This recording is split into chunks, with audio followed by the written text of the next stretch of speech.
سلامونه دوستانو، څنګه کولی شئ د باینانس څخه خپل موبایل ته ایزي لوډ وکړو یا هم د باینانس څخه کریپټو کرنسي خپل موبایل ته ولېږو. که څه هم دوستانو تاسو ته ښکاره معلومه ده چې باینانس کې مخکې دلته د موبایل ټاپ اپ اپشن موجود و، موږ کولی شو په اسانۍ سره باینانس څخه خپل موبایل ته پیسې ولېږو، خو چون هغه اپشن اوس په دغه اپشنو کې نه دی، هغه اپشن بل ځای ته تللی دی.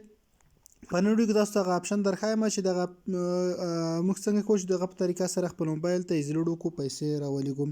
نو را به شئ دوستانو، دلته په دې پورته کونج کې کوم کوچنی اپشن چې ښکاري په دغه باندې به ورته کلیک واخلئ.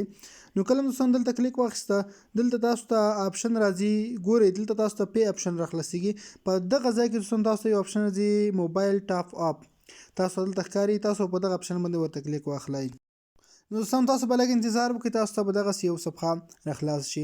ګورئ دوستانو دغه ځای نه اوس تاسو بالکل کولی شئ په اسانۍ سره خپل موبایل ته پیسې ولېږئ. نو څه به وکړئ، د پورته ځای کې به تاسو خپل نمبر ورته ولیکئ، نمبر مو چې ولیکئ تاسو باید نیکسټ کړئ. دلته به تاسو ته خپل نیټورک راپورته کړي، که چېرته تاسو د کومې شبکې نمبر دی هغه به ورته انتخاب کړئ. زما اتصالات والا دی، نو دا مو انتخاب کړه. به را به شئ په دې مور اپشن ورته کلیک وکړئ، تاسو ته اوس وایي تاسو څو افغانۍ خپل موبایل ته لېږئ، نو هغه به انتخاب کړئ. زه غواړم په دغه کې ولېږم، نو تاسو ډېرې زیاتې افغانۍ ترې لېږلی شئ، هم تر 4000 افغانیو پورې کولی شئ خپل موبایل سیم کارت ته ولېږئ. نو زه پکې 200 افغانۍ انتخابوم چې په الحاله زه 200 افغانۍ غواړم خپل موبایل نمبر ته د ایزي لوډ په ډول ولېږم.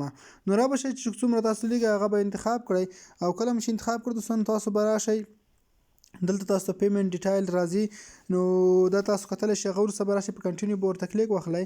نو دا به لږ لوډینګ واخلي او تاسو به یې د خپل موبایل په فنګر لاک، فیس لاک یا هم پیټرن لاک سره ورته تایید کړئ. کله مو چې تایید کړ دوستانو، نو دې سره به ستاسو پیمنټ چې دی موبایل ته نمبر ته ترسره شي. نو دغه د زموږ پیمنټ ترسره کېږي.